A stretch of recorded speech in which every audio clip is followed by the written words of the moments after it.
filimkeenna waxa uu ka bilowmayaa Tika oo ah gabar ardayd ah oo barata engineerinka kana soo jeeda qoys faqiir ah oo lagu caayo mararka qaar faqriga dartii laakiin waxay jeceshahay waxbarashada iyo ka qaybgalka tartanada dhanka kale walaalkeed waxa la dhahaa Duudi wuxuuna jecel yahay inuu noqdo filin sameeye walaalkooda ugu yar waxa la dhahaa Doti isagoo dhigta dugsiga hoose waxaana dhibaato uu kala kulmaa ardayda galaaskiisa ah maadaama uu ka soo jeedo qoys faqiir ah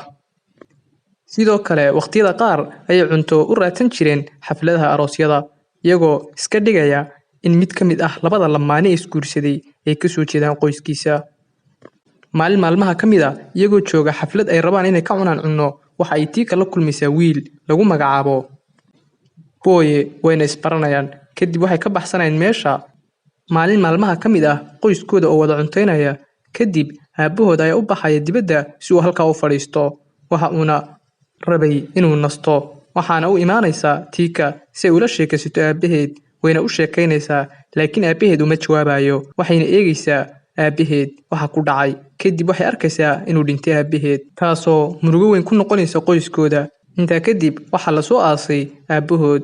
kadib meeshii aaska waxay Tika kula kulmaysaa ninka ay ku baratay arooskii lagu magacaabi jiray Boye kadib waxay ku laabanayaan gurigoodii iyagoo murugaysan si ay ula qabsadaan maqnaanta aabahooda dhintay waxayna ka fikirayaan si ay uga tagi lahaayeen waxbarashada si ay u raadsadaan wixii ay ku noolaan lahaayeen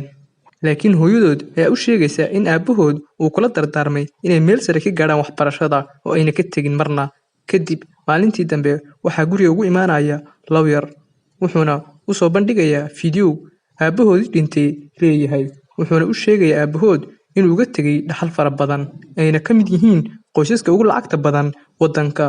una 20 sano ka hor iskaga tegay shirkadihiisii iyo lacagtiisii si uu nolol basiid ah ugula noolaado qoyskiisa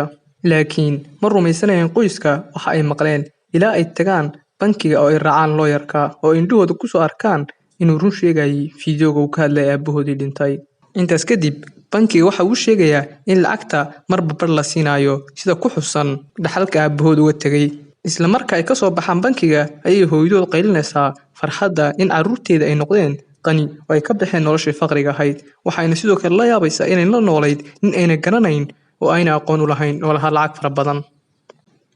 kadib waxay cunayaan ice cream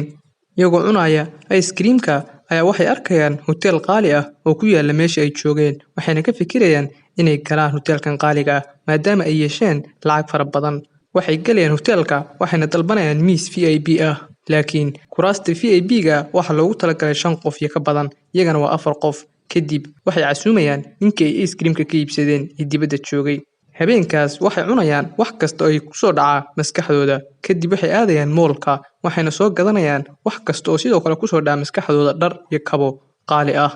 kadib wiilkooda ugu yar Doti wuxuu aadaya iskuulka subaxnimadii waxaana la kulmayaa saaxiibadiisii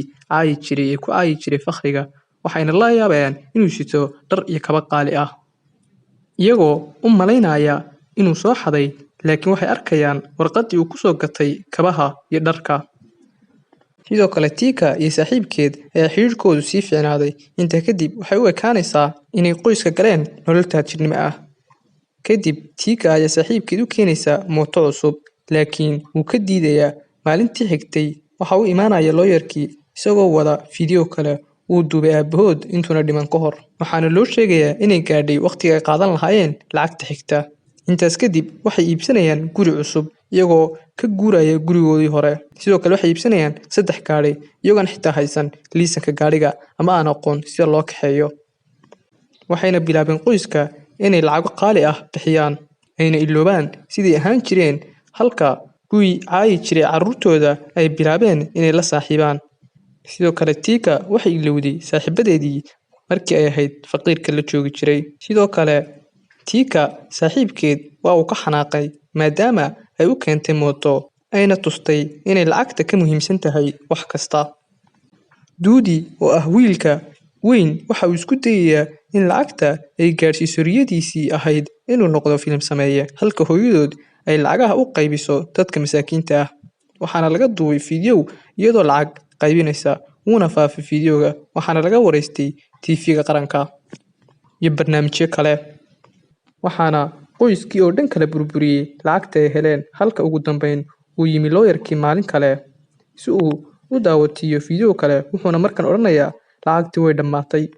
wayna xanaaqeen maadaama ay la qabsadeen lacagta iyo taajirnimada halka markii hore caadi ay u noolaayeen lacag la'aan kadib markii lacagtii dhammaatay dhammaan dadkii la saaxiibay iyo kuwii lacagta ku soo raacay dib ay uga gurteen maadaama ay faqriga ku noqonayaan waxay bilaabday tiika inay isaga dhex baxdo dadkii cusbaa iyo xafladaha iyo maanduuriyihii ay baratay kadibna ay ugu noqoto dib waxbarashadeedii iyo saaxiibadii markii ay faqiirka ahayd sidoo kale waxay raali gelinaysaa saaxiibkeed waxayna qoyska ku soo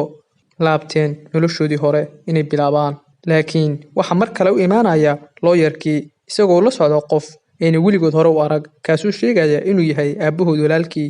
oo raba dhaxalka barhkiisa kadib tijaabada ay mareen waxay ogaadeen in farxadda bani'aadamku ayna ku xidhnayn lacag oo noloshoodii iyo gurigoodii hore ee faqiirka ahaa ay ku laabtaan waxayna dib ugu laabteen gurigoodii hore waxayna tiika markan guursanaysaa saaxiibkeed kadib iyagoo la soo qabsanaya noloshooda cusub ee ah faqrigii hore ay dib ugu laabteen ayuu imaanaya looyarkii markii ugu dambeysay isagoo sida fiideogii ugu dambeeyey ee uu duubay aabbahood isagoo ka raali gelinaya waxa ku dhacay wuxuuna rabay inay wax ka bartaan nolosha iyo in lacagtu aysan ahayn farxadda iyo inayna ka tegin saaxiibadooda faqiirka ah markay helaan lacag oo ayna xumaynin wuxuuna u sheegaya in lacagta ayna dhammaanin oo ay lacagtii hadhay laakiin uu doonayay inay cashar ka bartaan nolosha si miisaamadna ugu noolaadaan halkaas ayuu kusoo dhammaanaya filimka